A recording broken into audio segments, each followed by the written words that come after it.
यहाँ पर आपके पास कुछ अनुपात होते हैं, साइन, कोस, टेन, कोसेक, सेक, 6 चीज़ें होती हैं। अब इसमें अपने को देखना है साइन की जो वैल्यू होती है, इनकी कुछ वैल्यू होती है, वो वैल्यू अपन निकाले तो उसके लिए हिंदी मीडियम के लिए फॉर्मूला है LAL अपॉन KKA। ऐसा बोलते हैं समझने के लिए कि लाल बटे कट्टा KKA। तो यहाँ से ये जो फर्स्ट वाली वैल्यू होगी ये होगी अपनी साइन की वैल्यू, ठीक है। सेकेंड जो वैल्यू है ये हो जाएगी अपनी कॉस की वैल्यू, थर्ड जो है ये हो जाएगी अपनी टेन की। ऐसे ही अगर उल्टा चलेंगे तो फर्स्ट वैल्यू हो जाएगी अपनी कोसेक की, सेकेंड वैल्यू हो जाएगी अपनी सेक की, थर्ड वैल्यू हो जाएगी अपनी। ऐसे ही इंग्लिश मीडियम के लिए है पाकिस्तान रूखा प्यासा, हिंदुस्तान हरा भरा, ऐसा है ना। तो ये वही चीज़ें, ये साइन की, ये कॉस की, ये टेन की, ये कोसेक, ये सेक और ये कोस की, ठीक है बात। तो साइन की वैल्यू क्या होगी हिंदी मीडियम के लिए लंब बटे कर्ण, है ना, लंब बटे कर्ण। और इंग्लिश मीडियम के लिए देखें तो perpendicular upon hypotenuse, P upon H। आया समझ में? एज इट इज कॉस की वैल्यू देखें तो आधार बटे कर्ण, एक और आधार, ए का मतलब कर्ण, ये हो गया आधार बटे कर्ण। और इसमें कॉस की वैल्यू देखें तो क्या हो जाएगा बेस अपॉन हाइपोटेनस। फिर टेन की वैल्यू अगर करेंगे तो लंब बटे आधार, लंब बटे आधार। और इंग्लिश मीडियम में देखें तो परपेंडिकुलर अपॉन बेस। कोसेक की देखें तो कोसेक के लिए उल्टा करना है, इसी को उल्टा कर दो, कर्ण ऊपर आ जाएगा, लंब नीचे आ जाएगा, इधर H अपॉन T हो जाएगा, समझे। एज इट इज इसका करेंगे तो क्या हो जाएगा सेक की वैल्यू कर्ण बटे आधार हो जाएगी, यानी H अपॉन T हो जाएगा। और इसकी वैल्यू हो जाएगी आधार बटे लंब यानी D अपॉन T। ये चीज़ें अपने को पता होगी, समझे यहाँ, ठीक है। उतारना तो नहीं, उतारना है तो उतार दो।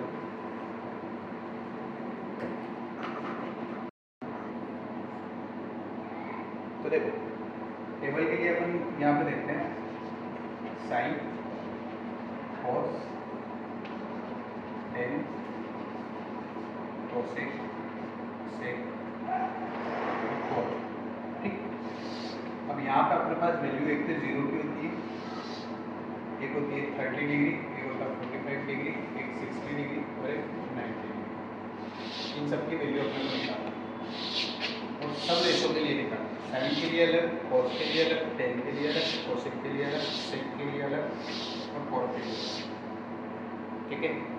इसको कैसे लाते हैं देखो, 0 से अपन स्टार्ट करेंगे, 0 1 2 3 4, लास्ट नंबर क्या 4, सबके ऊपर में लिख दो 4, ठीक है यहाँ तक। अब डिवाइड करके देखो, जो डिवाइड होगा उसको डिवाइड करके आंसर लिखो। 4 को 4 से डिवाइड किया कितना आएगा 1 आ गया, ये तो डिवाइड हो गया, इसको डिवाइड किया कितना हो गया 1/2 आ गया समझ में। ये तो डिवाइड हो गया और इसको डिवाइड करेंगे तो 0 ही आएगा, 0 के अपन में कोई भी नंबर हो आंसर हमेशा 0 आता है, ठीक है। अब देखो इन सबके ऊपर क्या लगाना है अपने को रूट लगाना और इसकी वैल्यू निकाल कर अपन अपनी वैल्यू रूट 1 जो है इसकी वैल्यू हमेशा क्या होती है 1 ही होती है, समझे। रूट 3 अपॉन 4 है तो देखो रूट 3 के ऊपर भी रूट है और 4 के ऊपर भी रूट है, तो रूट 3 तो बाहर आएगा नहीं क्योंकि इसका जोड़ा बन ही नहीं रहा है, लेकिन 4 को अगर अपन करेंगे तो 2 × 2 हो जाएगा, 2 × 2 हो जाएगा तो रूट से बाहर आ जाएगा, मतलब यहाँ से रूट हट जाएगा और यहाँ पे 4 के लिए क्या आएगा 2 आ जाएगा, समझे।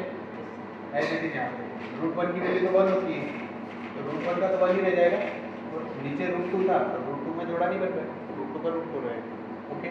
एज इट इज रूट 1 का क्या हो जाएगा 1 आ जाएगा, है ना, और नीचे 4 था तो 4 का अंडर रूट क्या होता है 2, रूट 0 की वैल्यू हमेशा क्या होती है 0, यहाँ तक समझे। तो ये आ गई अपनी साइन की, साइन 0 का मान कितना होता है 0, साइन 30 का मान होता है 1/2, साइन 45 का 1/2, साइन 60 का √3/2, साइन 90 का 1, समझे। अब अपने क्या करना है साइन से कोस की वैल्यू लाना है, तो इसका सीरियल चेंज कर देना, सीरियल का मतलब देखो जो लास्ट में आ रहा है उसको फर्स्ट में लिखो, फिर इसके आगे वाला इसके पीछे आ जाएगा, फिर इसके आगे वाला इसके पीछे हो जाएगा, फिर इसके आगे वाला इसके पीछे हो जाएगा, और इसके आगे वाला सबसे पहले वाला सबसे लास्ट में जाएगा। क्लियर? अब देखो, अब अपने को टेन की वैल्यू लगनी। इसमें एक फॉर्मूला होता है 8वें चैप्टर में, tan theta is equal to होता है sine theta upon cos theta. मतलब साइन को अगर अपन कॉस से भाग दे देंगे तो अपने को की वैल्यू मिलेगी टेन। तो साइन ऊपर है, कॉस नीचे। तो देखो यहाँ पर 0.1 हो गया, तो 0 के अपन में कोई भी संख्या होगी तो उसकी वैल्यू क्या आएगी? हमेशा 0। समझ गए? अगला यहाँ पे 1/2 है और यहाँ पे √3/2, 2 से 2 कैंसिल हो जाएगा, बचा क्या? 1/√3, तो यहाँ पे आ जाएगी 1/√3। समझे आया था? आगे 1/√2 है, यहाँ भी 1/2, तो √2 से √2 कट जाएगा, क्या बचेगा? 1/1 यानी 1। समझे? यहाँ पे देखो, इस 2 से ये 2 चला जाएगा, ये कट जाएगा, ऊपर क्या बचेगा? √3, नीचे क्या बचेगा? 1। तो √3 1/1 मतलब √3 होगा। यहाँ पे 1 के अपन में 0। अब देखो, किसी भी नंबर के अपन में अगर 0 आ जाता है तो उसकी वैल्यू को अपन लिखते हैं इनफाइनाइट। क्या बोलते हैं? इनफाइनाइट। मतलब इसको अपन लिख नहीं सकते।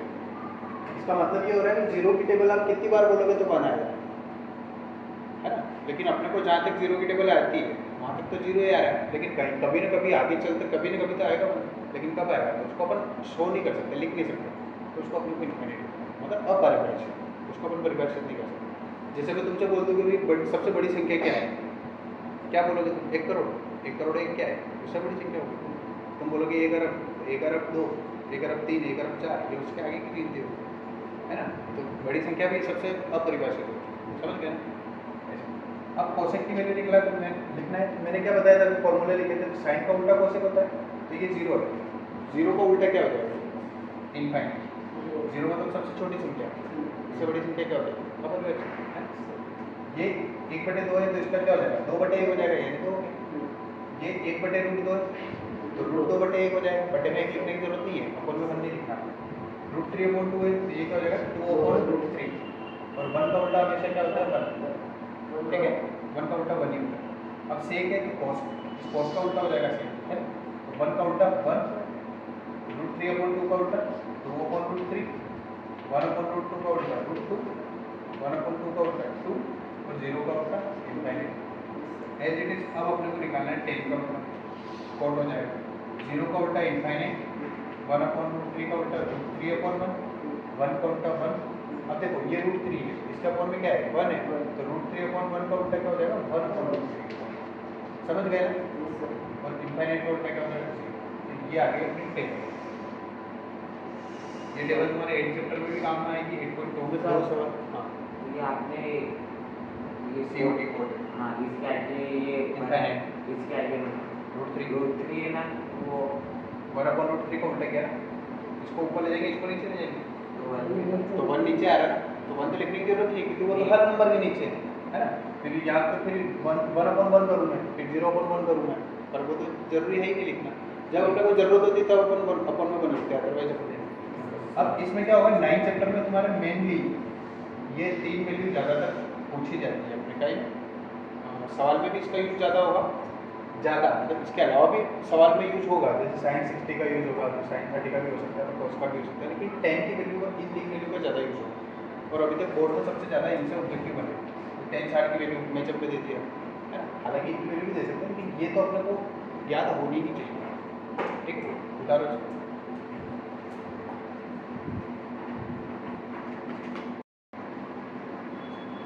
तो क्वेश्चन जरूर पढ़ लेना। ये अपने 9.1 का फर्स्ट वाला क्वेश्चन है, इसमें चित्र दिया हुआ है ना। क्वेश्चन ये सर्कस का एक कलाकार है जो 20 मीटर लंबी डोरी पर चढ़ रहा है, तो चित्र अपने को इसके अकॉर्डिंग बनाना है। फर्स्ट चैप्टर में फर्स्ट क्वेश्चन में तो अपने को चित्र दिया तो अपने कोई दिक्कत नहीं है, लेकिन बहुत सारे क्वेश्चन ऐसे आएंगे जिसको चित्र अपने को बनाना पड़ेगा। तो सिंपल सी चीज़ है, अगर एक सर्कस का कलाकार है तो एक खंभे से डोरी को बांधेगा, ठीक है, ये अपने ये खंभा उसका, और यहाँ से उसने डोरी को बांधा तो ज़मीन से उसको अटैच कर दिया, ठीक है। तो ये लंबी सी डोरी बनी, इसकी लंबाई कितनी? 20 मीटर है। अभी बोल रहा है जो अच्छे से तनी हुई है, मतलब ये लूज नहीं है, इसे झोल नहीं खाती है ना, स्ट्रेट है एकदम। आगे बोल रहा है भूमि से सीधे लगे खंभे के शिखर से बंधी हुई, ये भूमि से लगा हुआ खंभा मतलब जमीन में गाड़ रखा है, इसके टॉप से लगी हुई है, इसके शिखर से बंधी हुई है। यदि भूमि के स्तर के साथ डोर द्वारा जो कोण बन रहा है वो 30 डिग्री का बन रहा है, ये डोर है यानी थ्रेड है ना, जो भी है रॉक बोले या कुछ, तो ये जमीन से कितने डिग्री का कोण बनाना है, यहाँ से 30 डिग्री का कोण बनाना है। तो अब ये बोल रहा है अपने से खंबे की ऊंचाई ज्ञात करना, यानी ए बी अपने को ज्ञात करना है। यहाँ तक क्लियर? क्वेश्चन समझना ज़्यादा जरूरी है। तो अब देखो यहाँ पे अपने को लिखना है कि जो चीज़ अपने को फाइंड आउट करना है वो क्या है, इसको अपन क्या बोलते हैं, परपेंडिकुलर यानी लंबवत। ये चीज़ अपनी बेस यानी आधार, और ये है हाइपोटेन्यूज यानी कर्व। समझ गए? तो अपने को निकालना क्या है, लंब निकालना है। तो ये लिखा मैंने लंब यानी परपेंडिकुलर, है ना। और दिया क्या है, एक चीज़ दे रखेगा, एक चीज़ निकालिए। दिया क्या अपने को 20 मीटर का ही लंबाई हाइपोटेन्यूज यानी कर्ण की, तो यहाँ पे लिख लेते अपन कर्ण। अब अभी जो अपन ने फॉर्मूले समझे थे पहले, उसमें लंब बटे कर्ण जो वैल्यू थी यानी पी अपॉन एच, क्या की वैल्यू थी, साइन की वैल्यू थी, है ना, साइन की वैल्यू थी। तो यहाँ पे लिखेंगे अपन साइन थीटा, ठीक। ये लिखा साइन थीटा यानी कोण कितना दिया, थीटा का मतलब कोण का, कोण कितना दिया इसमें 30, ये लिखा साइन 30। अब लंब कितना है, अपना नाम लिखो इसका ए बी, ये लिखा अपन ने ए बी। अपन में कर्ण यानी हाइपोटेन्यूज कितना दिया आपको 20, ये लिखा अपन, समझे यहाँ तक? आगे देखो साइन 30 की वैल्यू क्या होती है, अभी अपन ने जस्ट टेबल देखी, कितना होता है साइन 30 1/2। देखो एक बार साइन 30 की वैल्यू 1/2 है, तो ये साइन 30 की जगह अपन 1/2 लिखेंगे, इक्वल टू क्या हो जाएगा अपना ए बी अपॉन 20, समझे। 1/2 तो साइन 45 की वैल्यू है ना, साइन 30 की वैल्यू 1/2, ठीक। अब देखो इस 20 को अपन इधर ले आएंगे, तो ये 20 किधर आ जाएगा, इधर आ जाएगा, अपॉन में क्या आ जाएगा 2 आ जाएगा, उधर क्या रह जाएगा अपना ए बी, जो कि अपने को निकालना है। A B is equal to कितना हो जाएगा, 2 से डिवाइड कर देंगे इसको, कितना हो जाएगा 10, मतलब खंभे की ऊंचाई कितनी होगी 10। देखो बोर्ड में ये चीज़ लिखा करो, क्योंकि उसने ए बी की वैल्यू नहीं पूछी, उसने ये बोला है खंभे की ऊंचाई कितनी, तो तुमको उसकी लैंग्वेज में जवाब देना पड़ेगा कि length of pole equal to 10 metre, यानी खंभे की ऊंचाई कितनी 10 मीटर। आगे चलो, अब देखो सेकंड वाला जो क्वेश्चन दिया है, ये बोल रहा है आंधी आने से एक पेड़ टूट जाता है ना। तो आंधी आने से पहले क्या था, तो एक पेड़ था, मान लेते अपन कि ये ए बी जो है एक पेड़ जो आंधी आने से पहले था। अब आंधी आने के कारण क्या हुआ, ये पेड़ टूट गया, मान लेते हैं यहाँ से टूट गया, सी पॉइंट से टूटा। आगे बोल रहा है और इसका टूटा हुआ भाग इस तरह से मुड़ जाता है कि पेड़ का शिखर यानी टॉप जो है वो जमीन को छूने लगता है ना। मतलब ये जो हिस्सा है ये ऐसा था, अब ये मुड़ के ऐसा हो गया, मतलब ये जो ए था अब ये कहाँ पे आ गया, जमीन पे आ गया। तो इसको अपन ऐसा बनाएंगे, ये टूट के इस टाइप से गिर गया, ठीक। ए तो ऊपर है, इसको अपन नाम देते हैं डी, तो ये जमीन हो गई, ठीक। तो यहाँ से अपने को देखो यहाँ तक आया समझ में। अब ये बोल रहा है कि और इसके साथ 30 डिग्री का कोण होता है, यहाँ से जमीन के साथ कितने डिग्री का कोण होता है, 30 डिग्री का कोण होता है। आगे बोल रहा है पेड़ के पाद बिंदु की दूरी, ये जो पेड़ है इसका जो बॉटम मतलब निचला से पाद बिंदु बोलते हैं इसको, यहाँ से इस टॉप की दूरी जो है वो कितनी दे रखी है, 8 मीटर दे रखी है, ठीक। यानी बी डी बराबर दिया है इसे 8 मीटर, थीटा दिया है इसमें अपने को 30 डिग्री, है ना। अभी बोल रहा है पेड़ की ऊंचाई क्या है, मतलब अपने को क्या निकालना है, ए से लेके बी जो है ए बी अपने को फाइंड करना है, समझ गए। ये अपने गिवन, ये अपने कुल मिला के क्वेश्चन, ठीक। अब देखो अपने को अगर ए बी निकालना है तो ए बी यहाँ पे दो टुकड़ों में टूटा था, ए सी में अगर मैं बी सी को प्लस करूँगा तो मेरे को ए बी मिल जाएगा, है ना। तो यहाँ पे लिख देता हूँ ब्रैकेट में ए सी प्लस बी सी निकालना है मेरे को, ठीक। और ये निकालने के लिए एक चीज़ और समझनी पड़ेगी अपने को कि ये जो ए सी था अब ये टूट के क्या बन गया है, डी सी बन गया। तो ए सी की वैल्यू निकालने के लिए मैं डी सी की वैल्यू निकालूँ, तो डी सी और ए सी दोनों बराबर होंगे, तो यहाँ पे मैं लिख देता हूँ ए सी बराबर है किसके, डी सी। क्लियर। अब अपने क्वेश्चन स्टार्ट करते हैं। मतलब अपने को ए सी भी निकालना है, ए सी मतलब डी सी, है ना, डी सी भी निकालना है, डी सी भी निकालना है। तो पहले अपन निकाले थे डी सी। तो मैंने अभी तुमको बताया किसी भी चीज़ को निकालने के लिए अपने को एक चीज़ दे रखी है और एक चीज़ निकालना है। तो ये दे रखा है अपने को, क्या दे रखा है, आधार। तो आधार को मैं लिख देता हूँ नीचे, मतलब बेस को मैंने लिख दिया नीचे, ठीक। अब निकालना क्या है, परपेंडिकुलर यानी लंब निकालना है, ओके। लंब बटे आधार काय की वैल्यू होती है, फॉर्मूले में देखो 10 की वैल्यू होती है फर्स्ट है ना? तो यहाँ पे लिखेंगे अपन 10 की वैल्यू की लंब बटे आधा। अब यहाँ पे 10 लिखा हुआ आपका संबंध है, थीटा की वैल्यू कितनी दी है 30 डिग्री दी है, 30 डिग्री लिखा। लंब क्या है अपना BC, ये लिखा मैंने BC। आधार कितना दिया अपने को 8 मीटर, ये लिखा मैंने 8। समझ गए यहाँ तक?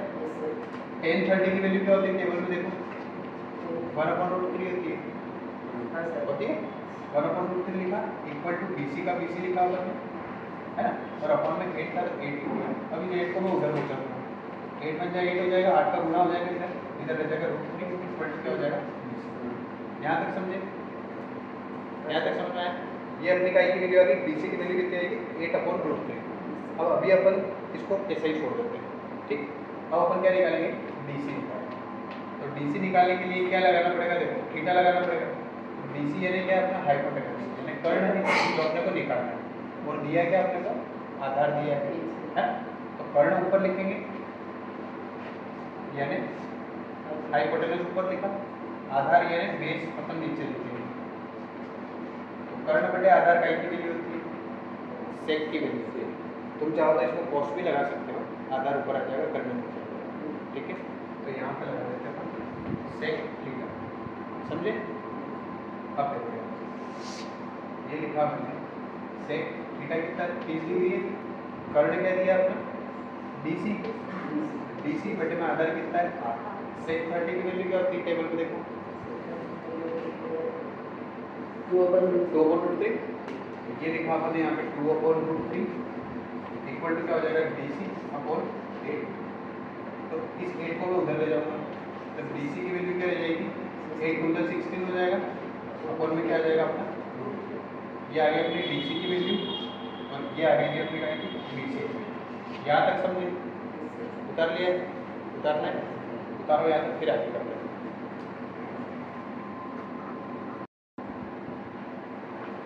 अब देखो अपने को निकालना क्या था, AB निकालना था। AB निकालने के लिए अपने को क्या करना पड़ेगा AC + BC करना पड़ेगा, AC + BC करेंगे। AC की वैल्यू कितनी है देखो AC जो है किसके बराबर है AC DC के बराबर है, और DC की वैल्यू ये आ गई, तो AC की जगह पर DC लिख लेंगे। तो DC कितना आया 16/√3, ये लिखा मैंने 16/√3 प्लस BC कितना है अपना 8/√3, ये लिखा 8/। अब इसको सॉल्व करेंगे, हर दोनों का एक के साथ डिनोमिनेटर से √3 का LCM √3 आएगा, ये लिखा √3। अब देखो ऊपर का नंबर ऐसे कैसे आता है 16 + 8 ऐसे कैसे आता है, ठीक है। इक्वल टू इसको अगर जोड़ेंगे तो कितना हो जाएगा 24/√3, समझे यहाँ तक? अब बटे में रूट वाली संख्या है, मतलब ये इरेशनल नंबर है, अपरिमेय संख्या है, तो इसको परिमेय संख्या में बदलना पड़ेगा, ठीक। तो परिमेयकरण करना पड़ेगा। 9th में तुमने यही होगा, सेकंड चैप्टर में, फर्स्ट चैप्टर में शायद, फर्स्ट या सेकंड चैप्टर में। इसको गुणा करेंगे अपन √3/√3, मतलब इसी हर का गुणा अपन ऊपर भी करेंगे, अंश में भी और हर में भी करेंगे। तो देखो √3 का इंटू होगा 24, क्या हो जाएगा 24√3, अपन में √3 का √3 से इंटू होगा क्या हो जाएगा 3 से अपन 24 को कट कर देंगे, 3 × 24, आंसर हो जाएगा 8√3 मीटर, ये अपना आंसर, ठीक है। उतार देते हैं।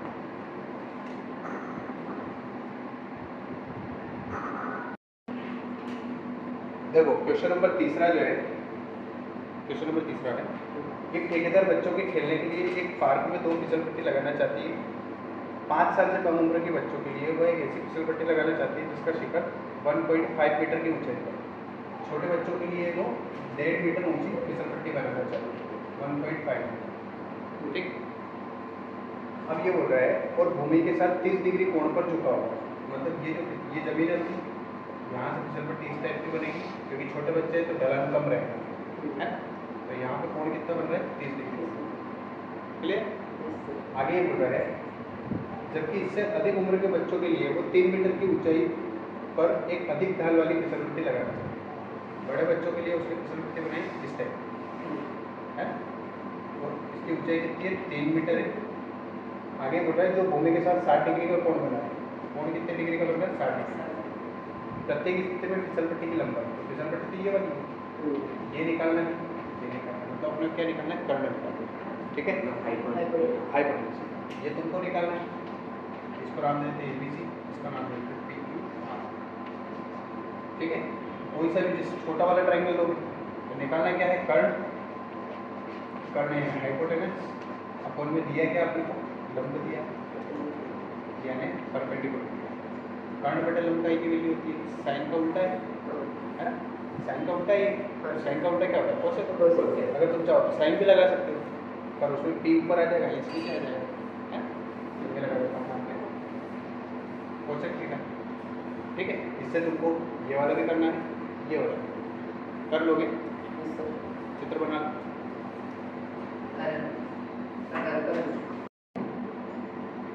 चलो इसी का चौथा क्वेश्चन देखते हैं।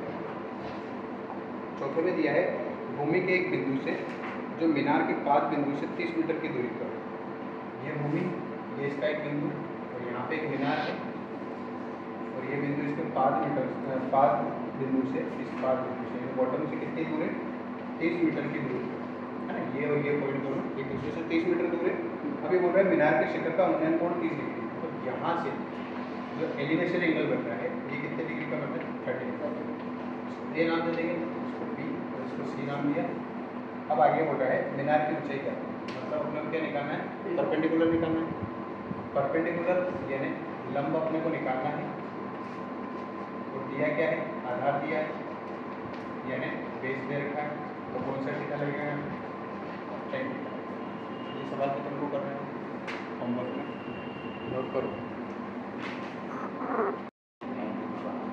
देखो फिफ्थ क्वेश्चन में बोल रहा है भूमि से 60 मीटर की ऊंचाई पर एक पतंग उड़ रही है, ये भूमि है, यहाँ से मान लिया कि 60 मीटर की ऊंचाई पे एक कोई पतंग उड़ रही है। अब आगे बोल रहे हैं पतंग में लगी डोरी को अस्थायी रूप से भूमि के एक बिंदु से बांध दिया है ना। जैसे पतंग तुम सबने उड़ाई होगी, कभी मान लो कि एकदम 2 मिनट पानी पीने भी जा रहा था तो पहले कहीं उस धागे को अटका देते थे, है ना, तो ये यहाँ पे अटका हुआ है, इसको अपन B मान देते हैं। अब ये बोल रहा है कि भूमि के साथ डोरी का झुकाव 60 डिग्री है, ये भूमि और ये डोरी, तो इसका झुकाव कितना है, 60 डिग्री का कोण बन रहा है यहाँ पे। आगे बोल रहा है ये मानकर कि डोरी में कोई ढील नहीं है, मतलब ये कोई झोल नहीं खा रही, डोरी एकदम स्ट्राइट है, सीधी है, इस टाइप से झोल नहीं खा रही, सीधी है। तो ये बोल रहा है डोरी की लंबाई क्या है, कर्ण अपने को क्लियर, कर्ण जो है वो निकालना है, यानी हाइपोटेनस निकालना है, दिया क्या है, लंब यानी परपेंडिकुलर। यहाँ पे कर्ण बटे लंब का एक ही वैल्यू होती है, कोसेक। तुम चाहो तो साइन थीटा भी लगा सकते हो, अगर तुम मान लो अगर तुम साइन थीटा लगाते हो तो लंब ऊपर आ जाएगा, कर्ण नीचे आ जाएगा, मतलब P अपॉन सवाल दोनों से होता है, ठीक है, ठीक है। बताओ ये तुम्हारा होमवर्क है ना, बाकी सवाल फिर अपन कल देखेंगे, डबल थीटा।